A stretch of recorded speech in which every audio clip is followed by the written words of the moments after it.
Ku percaya mujizat,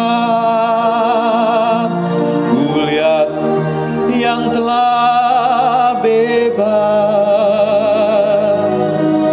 Sungguh ajaib diubahkan yang ditebus Tuhan. Ku lihat bakung yang berkembang di padang yang gersang. Ku percaya mukjizat, sebab percaya Allah. Ku percaya mukjizat, ku lihat yang telah bebas. Sungguh ajaib diubahkan yang ditebus Tuhan. Ku lihat bakung yang berkembang di padang yang gersang. Ku percaya mukjizat, sebab percaya Allah. Hari ini kita akan belajar kebenaran firman Tuhan, Bapak Ibu. Semakin hari kita semakin bisa mengendalikan diri dalam situasi yang buruk sekalipun. Dalam situasi yang kita seringkali diperhadapkan dengan hal yang tidak enak, dengan lingkungan yang tidak nyaman, dengan perlakuan orang yang tidak nyaman, kita bisa mengendalikan diri dan mengendalikan sikap kita, tetap bersikap benar sesuai dengan kehendak Tuhan. Tapi banyak orang nggak bisa mengendalikan diri, nggak bisa menguasai diri ketika diperhadapkan dengan orang-orang yang kelakuannya jelek. Bisa saja itu pasangan hidupmu, bisa saja itu pimpinanmu, bisa saja itu orang lain. Karena kita nggak bisa ngatur kehidupan orang lain.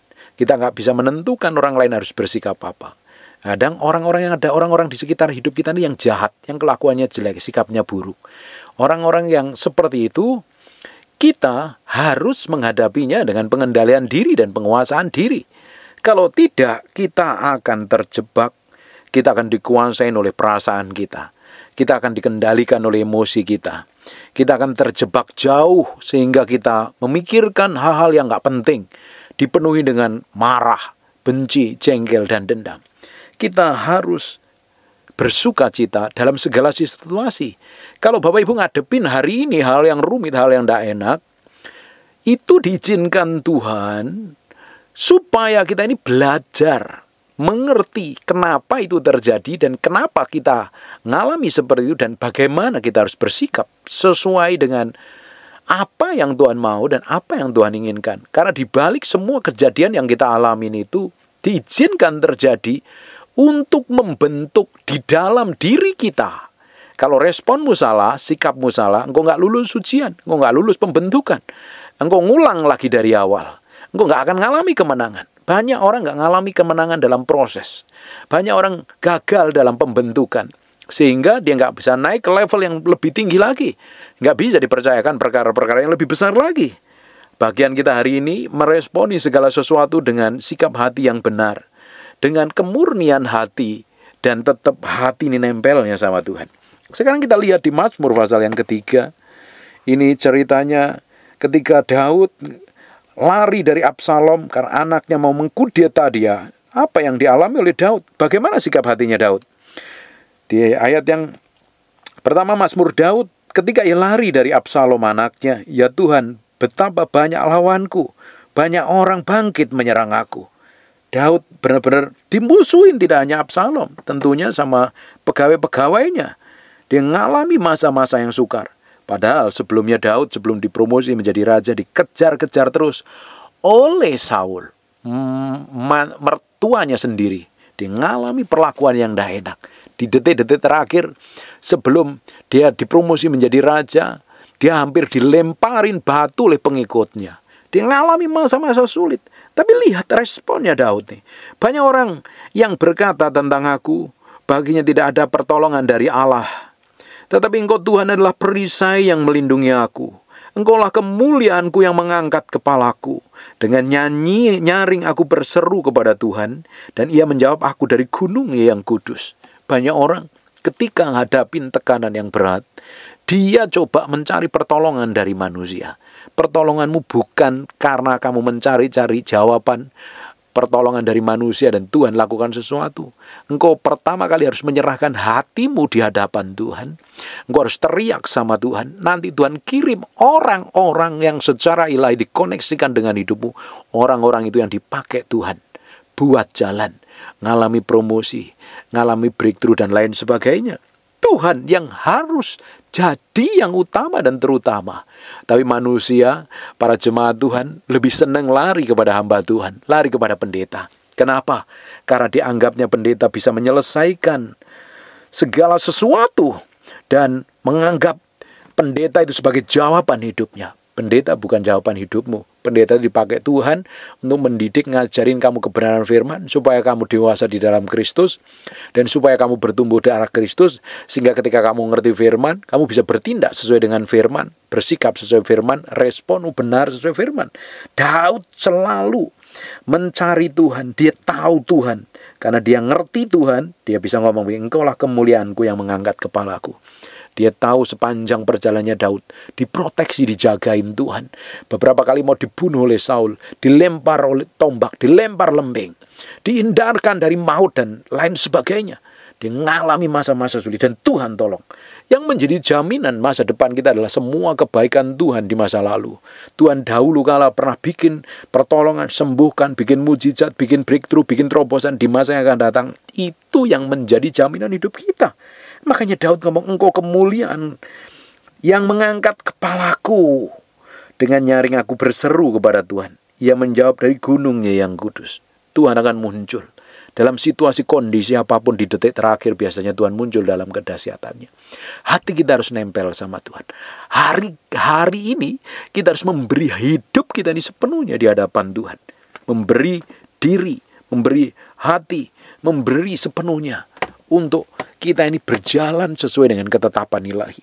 Makanya Bapak Ibu bersyukur kalau Bapak Ibu ngadapin masalah, ngadapin tekanan, ngadapin himpitan, ngadapin jalan buntu, ngadapin masa-masa sulit. Itu waktunya kita meski datang kepada Tuhan, berseru kepada Tuhan.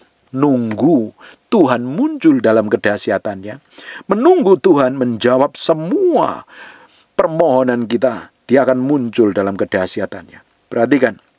Ayat yang ke-5, aku membaringkan diri lalu tidur, aku bangun sebab Tuhan menopang aku. Dia tahu persis, Tuhan yang menjadi kekuatannya, Tuhan yang memproteksi dan menjagain, Tuhan yang akan menggantikan dia berperang. Aku tidak takut kepada puluhan ribu orang yang bersiap mengepung aku.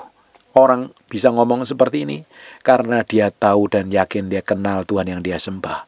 Selama hatinya benar di hadapan Tuhan, orang boleh berbuat jahat, orang boleh memfitnah, orang boleh merekayasa semua kejahatan terjadi dalam diri kita. Tapi selama kita benar berada di pihaknya Tuhan, mereka boleh bersatu mau menyerang kita, tapi mereka akan bertuju lari tunggang langgang. Mereka akan dibikin bawa belur. Karena Tuhan yang menjadi panglima perang kita.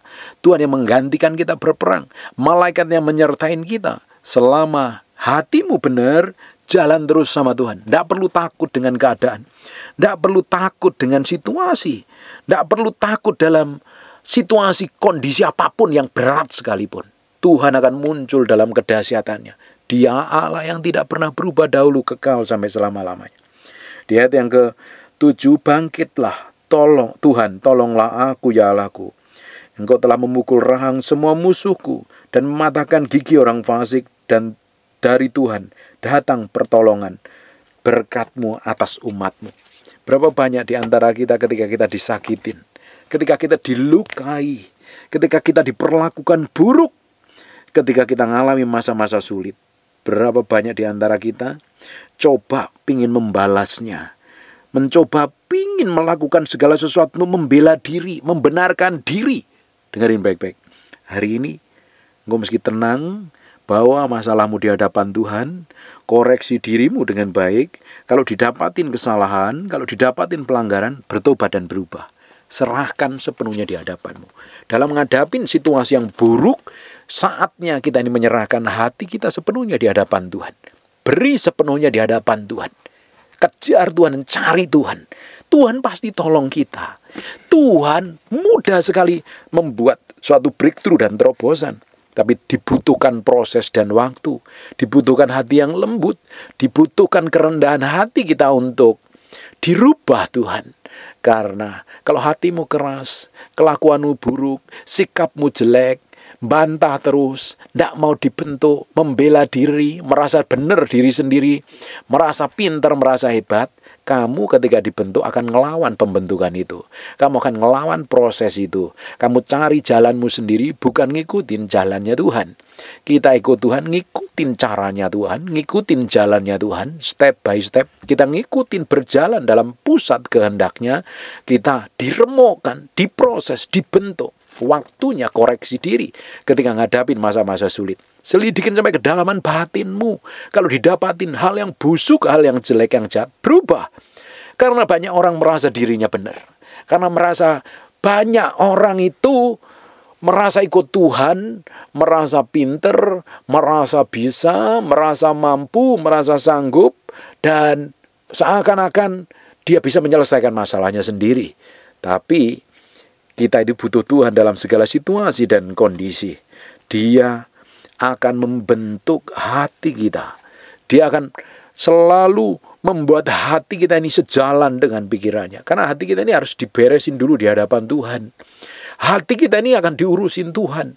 Banyak orang merasa bisa, merasa berkenan di hadapan Tuhan. Padahal yang dilakukannya belum tentu berkenan di hadapan Tuhan.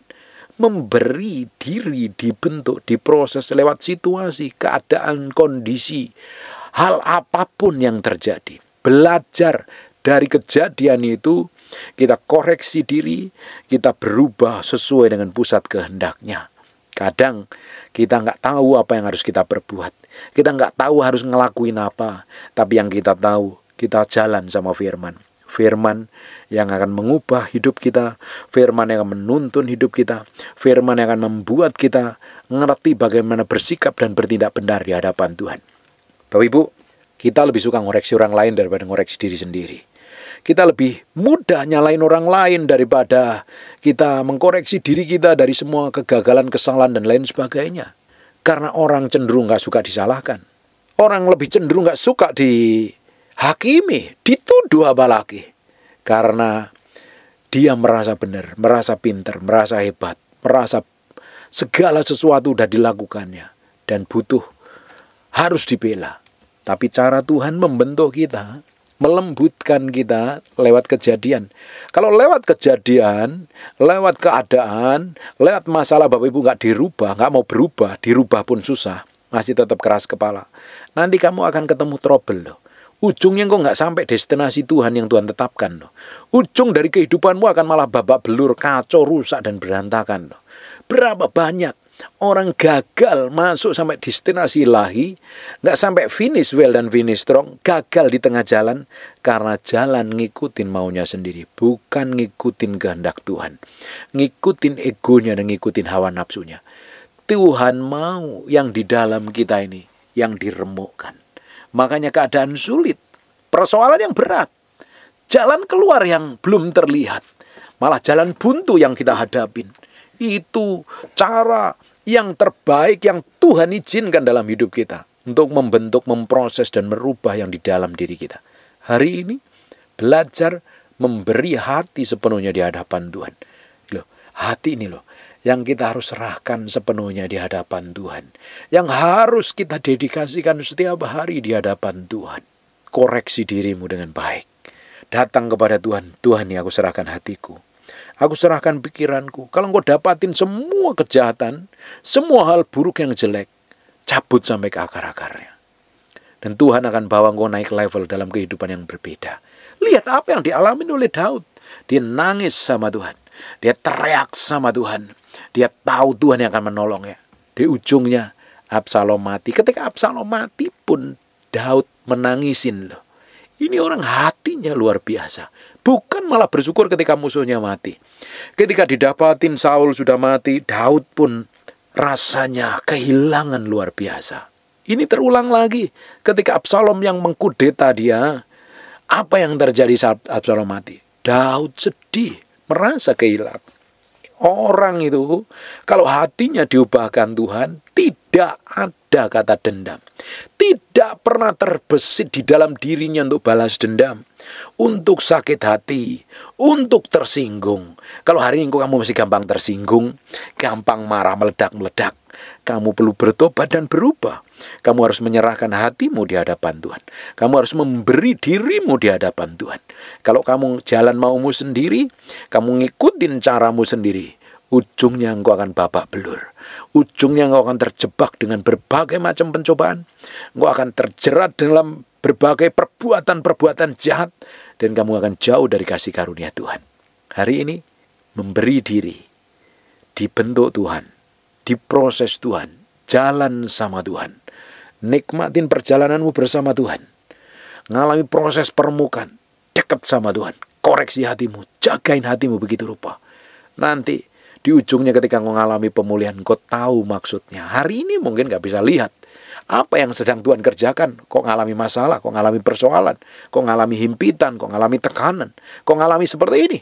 Kamu mungkin bertanya-tanya. Banyak orang mungkin bertanya-tanya dengan kejadian yang dialami.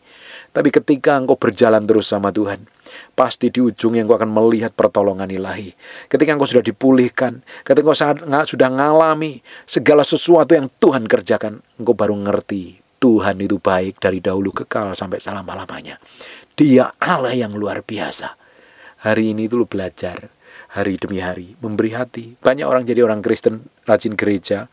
Banyak orang terlibat pelayanan, tapi tidak memberi hati sepenuhnya di hadapan Tuhan. Ketika dibentuk, berontak. Ketika diremukkan, teriak. Membela dirinya, merasa dirinya benar. Datang sama Tuhan. Datang sama Tuhan. Serahin sepenuhnya di hadapan Tuhan. Dapatin hatimu tulus murni di hadapan Tuhan. Engkau akan melihat apa yang Tuhan sedang kerjakan dalam hidupmu. Engkau akan melihat kedahsyatan yang Tuhan sedang siapkan di masa depanmu. Dengerin baik-baik Bapak Ibu. Tuhan sedang menyiapkan sesuatu yang besar. Dan sesuatu yang besar itu akan dipercayakan kepada kita kalau kita bisa dipercaya Tuhan dalam segala hal. Dalam sikapmu, dalam responmu, dalam kelakuanmu, dalam kamu mengelola uang, dalam kamu mengelola hatimu sendiri, dalam kamu menjagain hatimu, dalam sikapmu, dalam kekudusanmu. Tuhan tahu persis. Dia lihat kamu bisa dipercaya apa tidak. Kalau kamu bisa dipercaya, Tuhan akan tambahkan double porsi. Ingat tentang perumpamaan talenta itu. Ada yang percayakan 1 talenta, ada yang percayakan 2 talenta, ada yang percayakan 5 talenta. Ternyata yang 1 tidak mengerjakan apa-apa. Yang 2 dikembangkan jadi 4, yang 5 dikembangkan jadi 10. Ternyata yang 1 tadi talentanya diambil, dikasih yang punya talenta 10 karena bisa mengembangkan dengan baik. Semakin kita bisa dipercaya Tuhan, secara ilahi Tuhan akan bawa kamu ke dalam level kehidupan yang berbeda. Semakin kamu mau dibentuk Tuhan, semakin kamu mau diproses Tuhan, semakin kamu diremukkan responmu benar di hadapan Tuhan, semakin engkau akan dibawa dalam pengaruh yang lebih besar, dalam pengurapan yang lebih besar, dalam promosi yang lebih besar lagi. Hanya dibutuhkan hati yang mau dibentuk, diproses, diremukkan, dimatikan, sampai menjadi serupa, segambar dengan Tuhan. Amin. Hari ini kita menyerahkan hati kita sepenuhnya di hadapan Tuhan. Kita memberi hati kita sepenuhnya di hadapan Tuhan.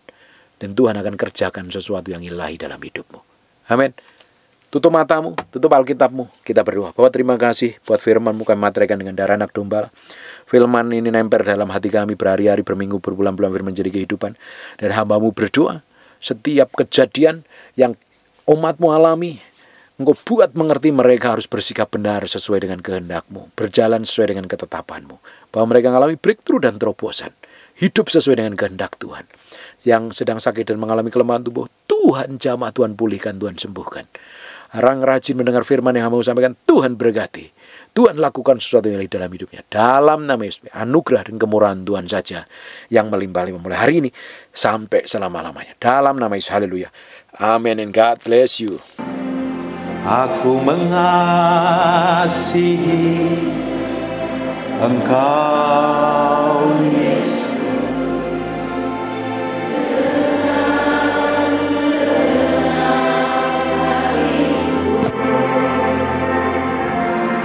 Aku mengasihi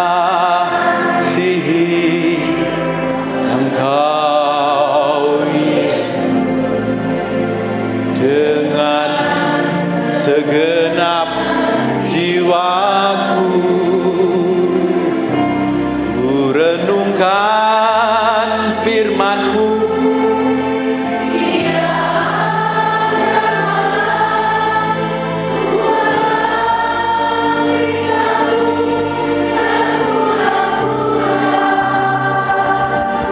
Engkau tahu ya Tuhan, tujuan hidupku hanyalah untuk menyenangkan hati-Mu. Aku mengasihi Engkau. Aku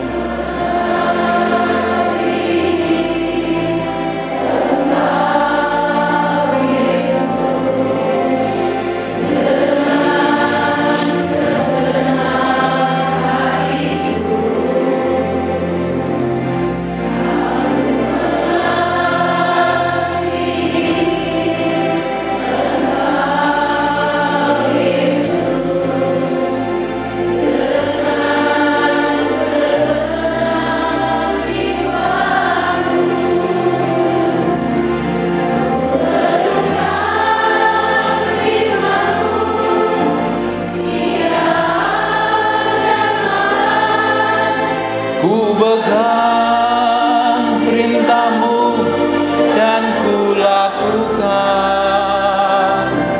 Engkau tahu ya Tuhan, tujuan hidupku hanyalah untuk menyenangkan hati-Mu.